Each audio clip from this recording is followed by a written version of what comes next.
I'm super excited today to get to talk to a former professional athlete. Jordan Landburg is here with us.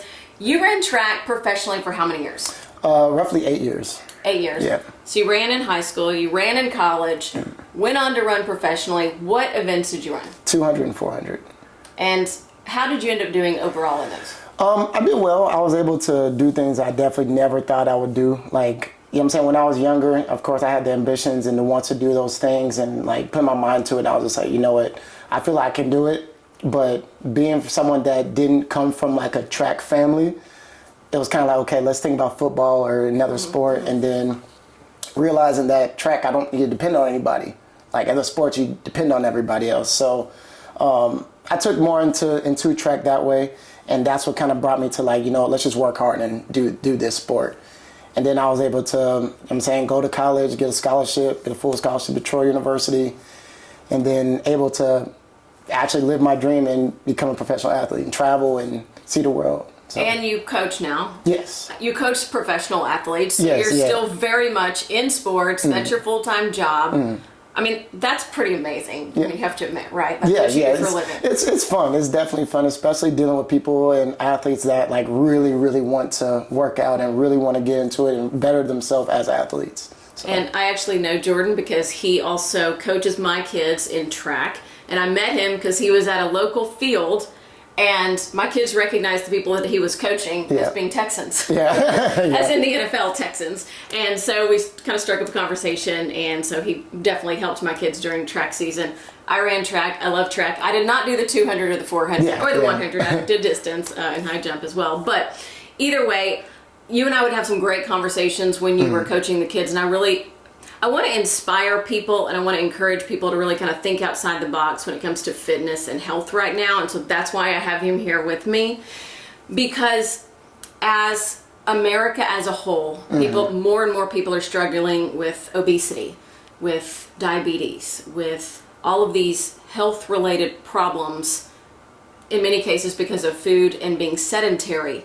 Yet athletes are running faster than they've ever run. They're stronger. They're doing more that has ever been done. I mean, literally, I look at what like middle school kids are running in the mile, and I almost fall over. Yeah. I mean, what's the record right now? Do you know for the mile in middle school? Not in middle school, but I know there's a lot of sprinters that are young, high schoolers that are now like getting contracts and stuff like that at a high school. You know what I'm saying? Back then, that was never a thing. Like of course, you had like those standouts, but now it's more of a common thing. To where you see a lot more people doing better, running faster at a lot younger age, and actually being able to maintain it over a long time. So yeah, I mean, you see middle schoolers running 5-minute miles like it's nothing. Yeah, that's common. It's remarkable. So as athletes are getting stronger and faster and better, Americans are, as a whole, are going the opposite way. Yeah, unfortunately. Very unfortunately. Yeah. So I just want to get your take on that. What are you seeing? What do you think's causing it? I would say as an athlete, like coming from the athlete standpoint, you have a lot of people that look at athletes as like they're supposed to do those things. Like they're supposed to be in shape. They're supposed to be whatever their sport is, but they're supposed to be fit for the rest of their life. For one, no, that's not true. You're not going to be that way for the rest of your life, but getting to that standard and holding yourself accountable is more of the thing and the reason why I feel like athletes stay in great shape. Why they stay in great shape, why they're able to improve, get stronger, faster, better at whatever sport they're in, just because it's more of like a mental thing and staying dedicated to your sport and knowing why you know what I'm saying, why you want to be here, why you want to be in the sport, how far do you want to excel in this sport, versus just going and being like, hey, yeah, I'm just a participant and whatever happens, you know what I'm saying? But there's a lot of people that don't take it that serious and the results will always show. And I feel like when it comes to people that might not be athletes, that just because you're not an athlete doesn't mean you can't be in shape. And just because you're not an athlete doesn't mean you can't work hard and you can't have a fitness goal for yourself. And I feel like that's where a lot of people kind of fall off because you don't have that thing, that why that pushes you to be in shape or to be fit. It's real easy for you to be like, hey, it's raining outside. I don't want to go to the gym. I'll go tomorrow. And then it rains tomorrow. Yeah, now it's Thursday. I don't want to start on a Friday, so I'll just start Monday. Now you're 4 days back. And it's real easy, you know what I'm saying, for people that don't have that why to get into that mindset. And I feel like that's why people don't have the figure, and why that obesity rate is definitely going higher just because of that.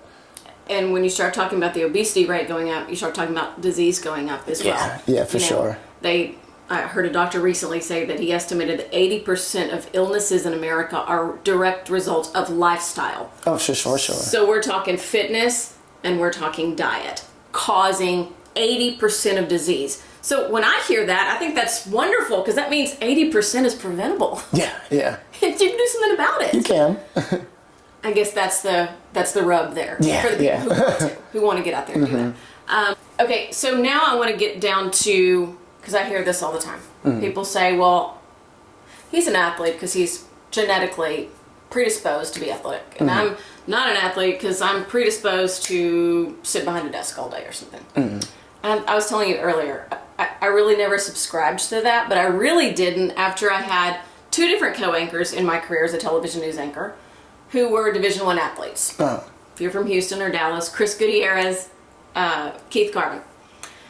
And I watched that, they're both great athletes, naturally, I have no doubt. But they are people who, when everybody else is working here, they're here. Yeah. Just in life, in general. They're both still very fit, athletic, in great shape, watch what they eat. Yes. Understand fitness and nutrition. So I stopped subscribing to that whole genetic thing. What's your thought on that? I definitely feel like you set your own standard for it. It's not a genetic thing, in my opinion. Of course, genetics does help. There are people that are just naturally strong, and they were born that way. But just them being naturally strong and born that way, because let's say, like my dad was you know what I'm saying, he grew up. He's from South America, and he grew up. Once he came to the States, he decided to become a bodybuilder. He had a smaller frame. He wasn't big. He became a bodybuilder. He remade his shape. You know what I'm saying? So once he remade his shape, he went from being, let's just say, maybe like 140, 150 pounds to being 180, but cut all the way down to where he was going to competitions doing those things. That's not genetic. That's a mindset. And that's that understanding of what I want to be, and I want my body to look this way. The people that do have that genetic maybe build up, when it comes to, like, let's just say for basketball, let's say, okay, my dad was 7 foot. Okay, cool. Yeah, you might be genetically inclined to be tall, but that doesn't mean you're going to be the next whoever, or you're not going to take on the same athleticism as your parent or your mom or your dad or whatever it may be. I feel like once you actually get into that mindset of wanting to be great and wanting to build and be strong, or to whatever discipline that you're in, you build on that. And that is how I feel. I don't think that dedication is, of course, it's not hereditary. There's not genetics and dedication. It's all your own mindset. It's all how you feel. It's your push. You know what I'm saying? Like, of course, you have those parents that want it more than their child does, but you can't make your child do something that they don't want to do. You're always going to see it. That can't be genetic. If Michael Jordan had his son and he was just like, I want my son to be the next me, but his son doesn't want to play basketball, that's just what it is. Like, it's just that. And he's not going to want to have that. He doesn't have that same drive to be the best basketball player, but he might become the best doctor. He might become the next, whatever his passion is. So genetics to a certain extent, but I still feel like it's more mindset of what you want. And action.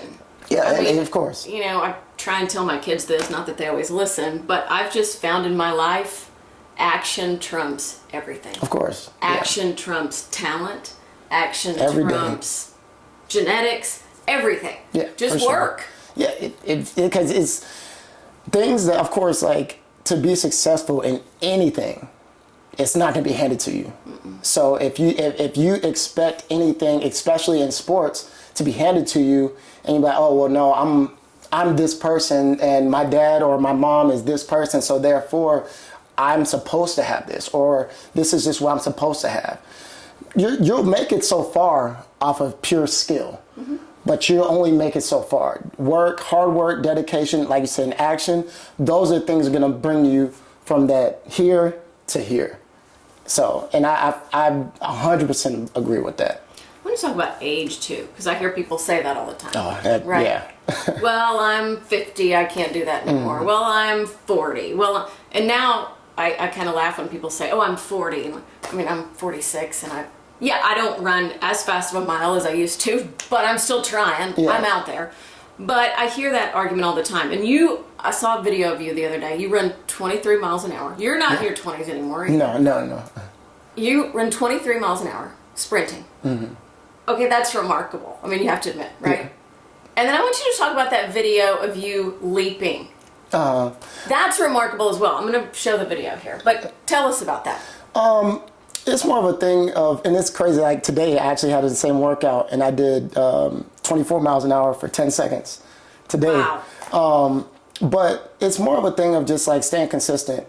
Even though I've retired, I never let the word retire mean like, okay, my body doesn't need anything else. Like I was an athlete I ran track for 23 years. I played football for 18 years, but I always was like, I don't want to be one of those people that like, okay, I'm done. Now I could just let my body be whatever. No, I wanted to stay active. I wanted to be able to, for me, my biggest push now is whenever I do have kids, you won't be able to beat me until I'm like 90. Then we can talk about, okay, yeah, you might be able to beat me in a race at that point. But that's my push. Like I always want to be able to, I have it all the time where people walk up to me and say, oh, you ran track? Okay, I bet you I could beat you. Let's see. You know what I'm saying? So and it's for me, I love like competition. I love pushing myself to be competitive in anything I'm doing. If it's playing flag football, basketball, top golf, running, anything, I like that. So when it comes to me doing those workouts, like that jumping workout I did, that was after weights. So I wanted to do something like, okay, I wanted to see like, where can I push my body to this next moment? And how can I feel in like on this rep and this rep and this rep? So I actually felt good on it because that was actually my second set for that same workout. And I was like, okay, let me see how I feel. And I was like, oh, I feel good. Like I'm getting high, I'm jumping far, and you know what I'm saying? So I was like, okay, record this one real quick. Let me see it. Because I'm not a big recorder of myself. So when I did it, I was like, oh, I actually like that one. So it's remarkable. I mean, it really is. It's quite a feat, no doubt. For people who are watching who are struggling with this, who are out there and unfortunately are spending more time on the couch than they are working out, what's your advice to them? Where do you start? To start, literally just to start. A lot of people feel that they're out of it. No matter where you are, they feel like they're out of it. I actually ran into a guy like last week. He started his fitness journey. He was 38 and he was 335 pounds. He said in a matter of 8 months, and the only thing he did was start. And his start was walking up and down the driveway 10 times. That was his start. That's all he did. He did that 3 times a week. Now, he dedicated himself, and he was like, I don't have a trainer. All I did was start. I started doing stuff. I started moving around. I realized my diet was very important. He wasn't eating healthy. And in 8 months, he went from 335 to 240.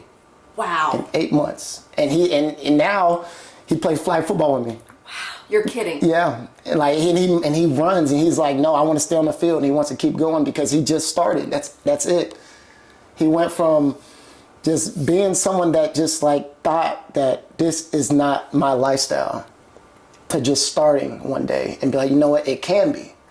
And for people that feel like, no, this is not my lifestyle, like anybody can have the lifestyle you want. It doesn't matter about your age, who you are, male, female, it doesn't matter. Anybody can just start. and anybody can have that date, and you just figure out why do you want to do this. If it's for health reasons, if it's for, I don't know, you just want to feel good and you want to look good for yourself or your spouse or whoever it may be. I feel like that's very important to just understand why you're doing it, because also if you don't have the understanding of why you want to do something, it's that easy to quit. And it's really easy to just, like I said, it's raining outside today. I'll just go tomorrow. And then it's easy to stop versus looking at yourself and being saying, I've made this much progression. Let me keep going. Let me go to this next day. I don't want to go today. Today sucks, but let me do it again. Let me just push myself today. And because all you got to do is get there. Most of the time, if you say, I don't want to get to the gym, I don't want to get to the gym, but you get in your car, you walk, however you get there, and then you're there. You're not going to waste your time. You're there. You know what I'm saying? And that's what I feel like is the biggest part of just do the things that you don't like to do, that are not comfortable. Get real comfortable with being uncomfortable, and understanding that if you can get uncomfortable, you can beat yourself 90% of the time. There are going to be some days, but well, I mean, so often in life, especially nowadays, it's just about conquering yourself. Oh, yeah, exactly. It really is. Yeah. I mean, we're the solution usually, but we're also the problem. I'm talking about each one of us. Yeah, exactly. And so if you can understand your role in that, and look, me included. Yeah, I mean, there's days. Yeah, there's definitely days. There's days that I can improve, and I try. I definitely do. But I want to talk about also the component of nutrition when it comes to professional athletes. I mean, how important was that during your 9-year journey as a professional athlete? It's so important just because you realize anything you put in your body is what you're going to get out of your body. You can't go and be like, you know what, hey, I'm going to go eat McDonald's, Whataburger. You know what I'm saying? Hey, the people that like to do it, that's your prerogative. But you're not going to get the nutrients you need out of those foods. Like the foods, if you cook your food, if you know what I'm saying, diet the correct way, you know what I'm saying, get the proper amount of sleep with your dieting. You know what I'm saying? Those are the things that make your body give the best out of it. Staying hydrated with water, whatever, just staying hydrated and taking your supplements and doing different things to make sure your body stays naturally healthy. You know what I'm saying? I know a lot of people take like the supplements that kind of bring them here, but for me, especially for the sport, track and field, that list of banned supplements it's long. Mm-hmm. So trying to stay within those parameters and making sure that you're staying legal is very important. And you have to watch everything you eat. You got to pay attention to things you put in your body because of the fact every day, you're giving everything you got. If you're doing it the right way, every single day, you're literally you're pushing your body every day. And if you decide to, I'm not going to eat accordingly, and I know I got a hard workout tomorrow, don't expect to get the best out of it. Like, you cannot expect to say, you know what, I know I'm not supposed to be eating milkshakes and French fries tonight. I'm going to do it anyways. I'll figure it out tomorrow. There's some people that they can. Especially in youth. Yeah. Of course, as you're young, youth accommodates for a lot. For sure. But as you get older, I think you realize it more. And even though I'm retired, like I feel like even now I pay attention to it more, just because of the fact I realize, like, okay, this is how my body feels like.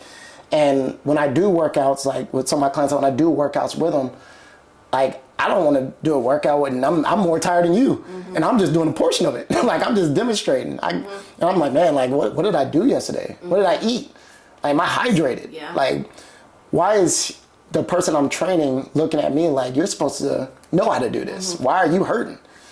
I'm like, I had 2 burritos yesterday. So it's very, very important. Mainly, like I said, staying hydrated, understanding your dietary supplements, and really just having an understanding of what good food means. I know a lot of people think like, oh, I got to be a vegan or I got to do this, I got to do that in order to be healthy. No, you just got to know what you're cooking or know what you're eating. Eat real food. Yeah, you can't eat something that's been frozen for a month and expect your body to be like, oh no, this is healthy. Like, come on, like that doesn't work like that. Or industrial chemicals, you know? Today we're calling, it's a common practice all day, every day. Yeah. We're calling sodas, we're calling things like that are industrial chemicals and or byproducts, and we're calling them food now. Yeah. Your body doesn't know what that is. No. And I mean, I always think about it from this standpoint, like, okay, it's dinner time, you're hungry, you're tired, your body's expecting a flood of nutrients when you start putting food in your mouth. Of course. And what does it get? Chemicals and plastic and yep. junk it doesn't recognize. Mm-hmm. I mean, it goes against the laws of nature. It goes against how God created our body. I mean, I see it from that large of a perspective. That for sure. That it's a spiritual and religious thing to an extent as well, because I don't think God created us to eat that junk. I don't, and because that is stuff like that wasn't around back then. Like 100 years ago, it wasn't around. It's very new. Even like in history, like whenever you actually look at like people from ages and ages and ages ago, they're all in shape. There was no such thing as a fat person. If they have to go hunt for their food, if they have to go do whatever, they're eating raw food that is cooked, clean, fresh. Whatever fresh from whatever source of food it is, it's there. It's not something like, okay, this was frozen and put into a pack that has stuff that keeps it fresh, but it's not like real food. No, everything was real. So I 100% agree with that. And it's definitely more of a thing that once you understand that and you can live in that, everything will be different. Your performance will be different. Your sleep will be different. Your skin, like the way you move, your joints, you're not bending over like everything is different. It's so true. Everything is different. Let's talk about this. I've heard it said, in fact, they used to have a poster at my old gym that said 80% of what you look like is what you eat. 100%. And you said you think it might be 90%. Yeah, I definitely think it's 90%. Like it's close to that 90% just because you have people eating things and expecting a lot out of it. Like if you starting your day, you're at 100%. You wake up in the morning, you do whatever you have to do in the morning. By the time let's just say you go to work, get to work at 8 o'clock in the morning, and then you get off whatever time. Your body now, even if you sit down, whatever your job is, your body is not 100% anymore. And let's just say now you want to go work out. You're going to work out off of a long morning. You start at 70%. And you're like, I'm going to have a mid-afternoon snack, meal, whatever it may be. And your body's, you're not 100% no more. You know what I'm saying? Your body's at some point depleted. Mm-hmm. So you're going to the gym thinking, okay, I want to give my body a workout, you know what I'm saying, to fatigue myself. Mm-hmm. But I just got done eating food that does not support anything that I want to do in a minute. I'm eating greasy food, I'm eating all these different things, and then I'm going to the gym drinking a soda, drinking all these chemical-based, like you said, chemical-based food that are not anything real. It's something that is put together in a factory and through an industrial line and it's just flushed out. A lot of those foods, they're not going to give you what you need. They're not going to give you the supplements you need. They're not going to give you the energy you need. And it might give you that spunk right now, like energy drinks and all that might give you that for right now.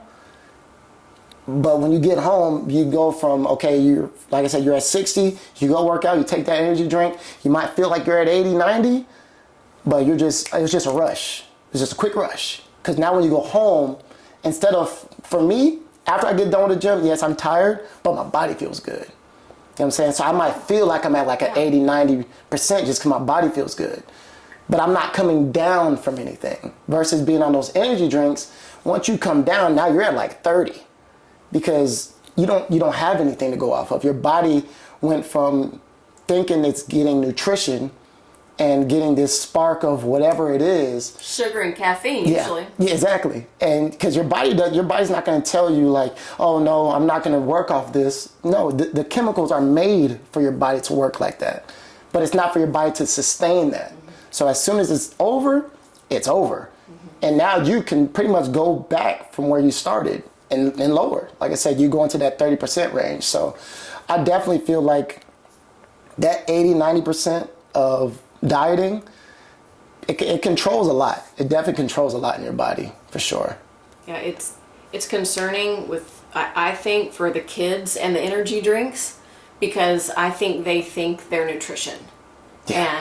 And it's not, in my opinion. It's all labels. Yes. They just stick it on there, and you see 0 sugar, this, but you have all those small words that are in there that are worse than just regular sugar. Right. The sucralose, the aspartame. Exactly. The things you don't even know what they are. Because they're chemicals. They're chemicals. Yeah. They're chemicals. And so I know you and I are both on the coconut water bandwagon. Yeah, I love coconut water. I love the way it tastes, like harmless. Oh, I love it. Yeah. And it's great hydration. Yeah, it's better to me. It's better than just drinking regular water. You know what I'm saying? I love coconut water, for sure. Okay, so because I know you coach younger kids too, not just professional athletes, because he coaches my kids. What do you try and really encourage them about nutrition? Because again, I find that kids these days think that it's okay to go have a protein bar, yeah, or a protein drink, or a sports drink, and that's a meal, or that's something healthy. I would definitely say having that understanding of what it is, like everything that you preach on your page, on your social media, a lot of those things, like it would change someone's perspective on like just the small things, like the small dietary things, like. Okay, I know you're really big on not eating a lot of sugar. You know what I'm saying? Like, if you're gonna eat sugar, eat real sugar things like fruit. That's real sugar. That's not made sugar. You know what I'm saying? It's natural. So eating things that is gonna work for your body from a young age and understanding it from a young age, it's only gonna propel you better. Especially if you're an athlete, it's only gonna propel you better because you don't have to worry about trying to learn those things later. You know it. You've lived in it for a long time. Like your kids, they know they like coconut water.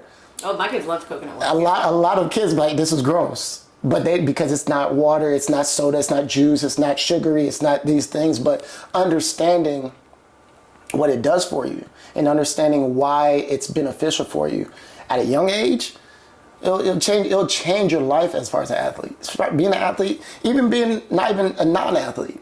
It'll change your life. You'll look at things and you'll realize, and your body will realize, when I'm eating, drinking something that's not healthy, that my body's not gonna, you know what I'm saying, get work off of, you'll realize it. You're like, okay, I drink this drink. I feel I'm supposed to feel hydrated. And you're like, no, I don't feel anything. Well, what do you drink?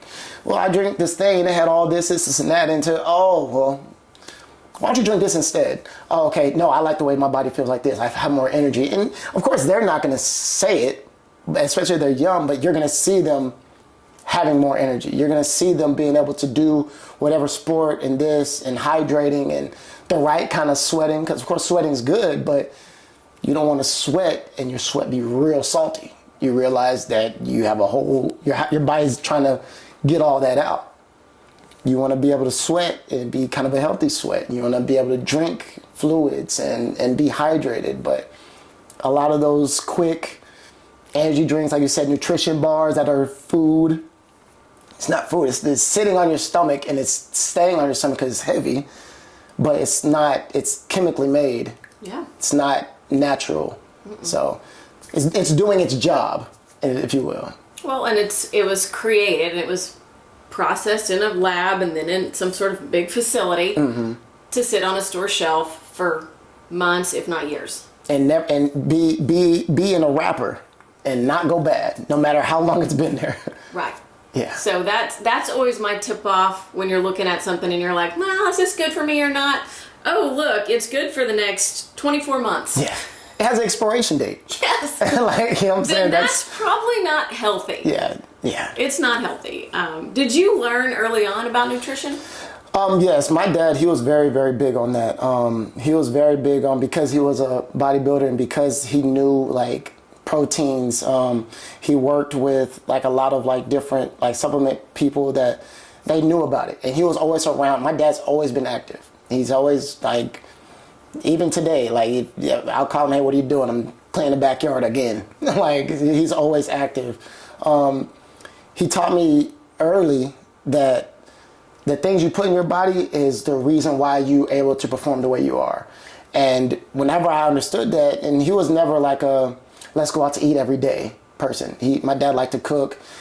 He knew what he was cooking. He knew like foods to cook, because even whenever I was young, he was still lifting. And he was still lifting heavy, and still, he wasn't competing, but he was still lifting, and he was still in good shape. He was playing basketball, all these different things. So, and he knew, especially for me, he was my coach when I was real young. Mm-hmm. So he knew for me and my brother, if you want to be successful in any sport, you have to eat right. You have to drink right. You have to do these things. You have to prepare your body every day. And it starts with food. It starts with your diet. It starts with your sleep. If you're eating bad, you're not going to sleep good. So true. So that's so true. He knew he definitely instilled that in me early, because he knew that, like, how serious I took sports. That's my life. Like, from a young age, that's all I wanted to do was play sports. I didn't care about staying inside watching TV. I wanted to play sports all day, every day. If you'd wake up, hey, do your chores, then you can go outside. I'll wake up early just to make sure I can go outside. so yeah. Well, it paid off. Yeah, It it did. I mean, you have all the accolades to show it. So, Jordan, thank you so much for being here with us. It's just so helpful to hear from someone who's done it correctly, been a professional athlete, and continues to be in sports. So, I thank you. No problem. Thank you.